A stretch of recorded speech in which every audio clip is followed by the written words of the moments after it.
Dando sequência aí aos nossos estudos, né, nós vamos entender um pouquinho da relação do conhecimento, virtude e liberdade para o Sócrates e para o Aristóteles, tá?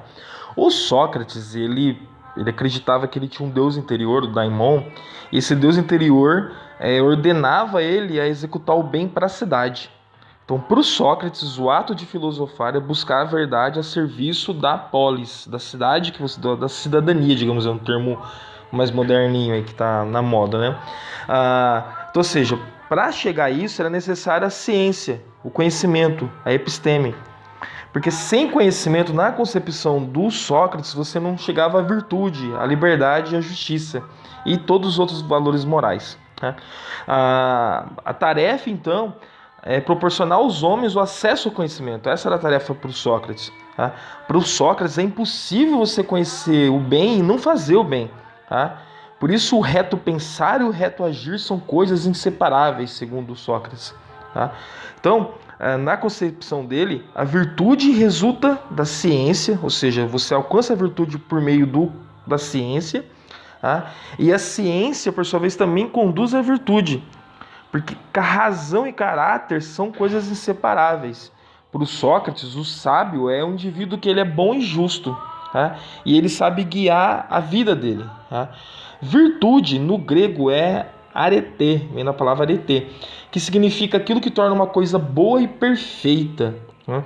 A virtude do homem, então, é transformar a alma do homem, a essência do homem, a consciência do homem em algo bom e perfeito. Tá? O conhecimento, então, ele age em função da alma e desse arete, dessa virtude. Né? Para o Sócrates, portanto, o conhecimento é condição necessária e suficiente para fazer o bem. Quando você tem o conhecimento, já é a condição necessária para você fazer o bem. Tá? E nada vai te atrapalhar a fazer o bem. Tá? Olha a importância que o Sócrates dá para o conhecimento. Tá? A virtude, então, a sabedoria prática, a justiça, a fortaleza, a temperança se dão no conhecimento.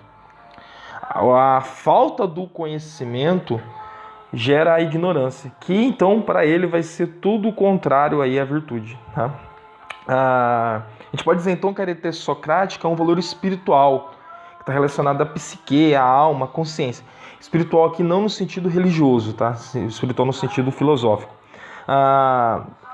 O conhecimento, então, para Sócrates, ele é a excelência da alma. Tá? Através do conhecimento a gente alcança o autodomínio, a encrateia no grego.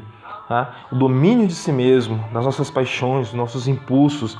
Com esse autodomínio nós alcançamos a liberdade. Tá? Que ele vai falar do conceito de autarquia, que é o ser suficiente a si mesmo, ser livre da necessidade de outras coisas e capaz de ter o seu autodomínio.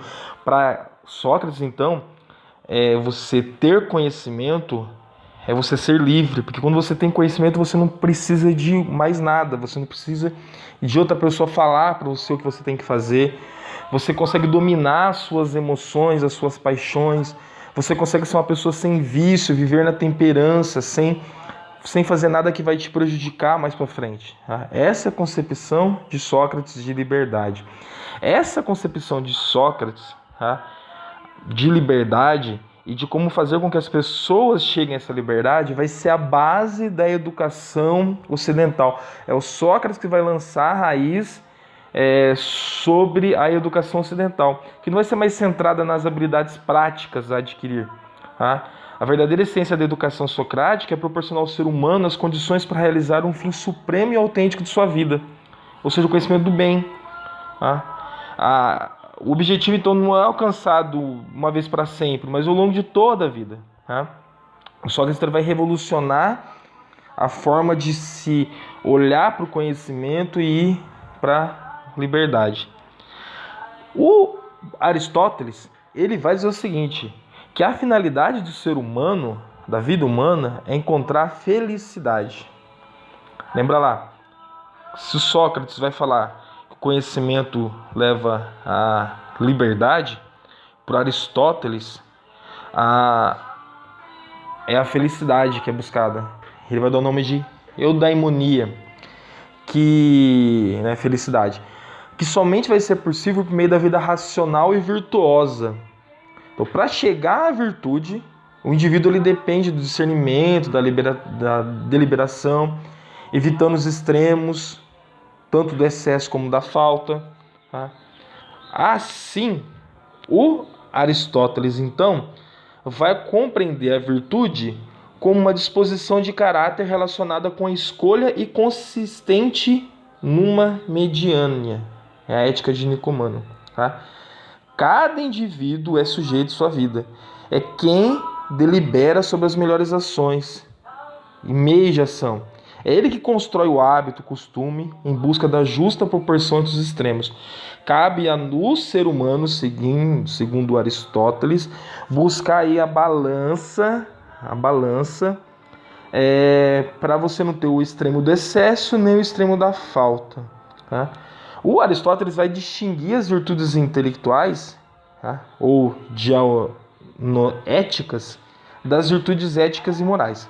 As virtudes intelectuais para eles, então dianoéticas, são a parte mais elevada da alma racional. São as virtudes da razão, que são relacionadas à aprendizagem, necessitando de tempo e experiência. Tá? Aristóteles então, ele vai definir 5 virtudes intelectuais, das quais dá uma ênfase especial a 3 delas, que são a virtude da ciência, que é episteme, que é a capacidade demonstrativa, tá? A virtude da inteligência, nous, que é a capacidade de conhecer os princípios da ciência, e a virtude da sabedoria filosófica, sofia, que seria a síntese e unidade entre ciência e inteligência.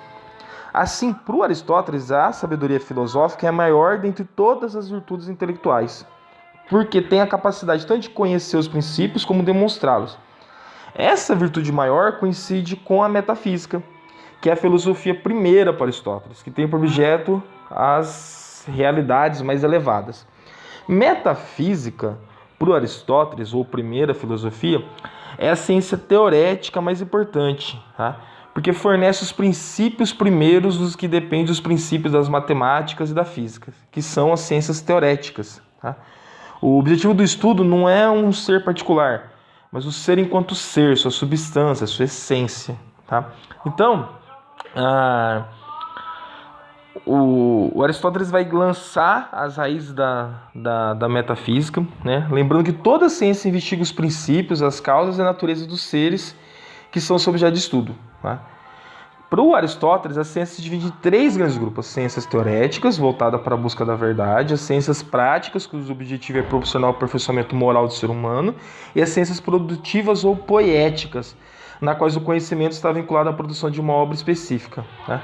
Esse último aspecto aí faz referência às artes, aos saberes práticos, incluindo a produção de artefatos. Então, diferenciando os dois aí. Por Aristóteles, a busca do conhecimento é a busca da da felicidade. E para buscar esse conhecimento, ele vai categorizar aí as virtudes, tá? E ele vai então lançar as raízes da metafísica. Metafísica, muito mais complexo, que eu vou apresentar para vocês na próxima aula.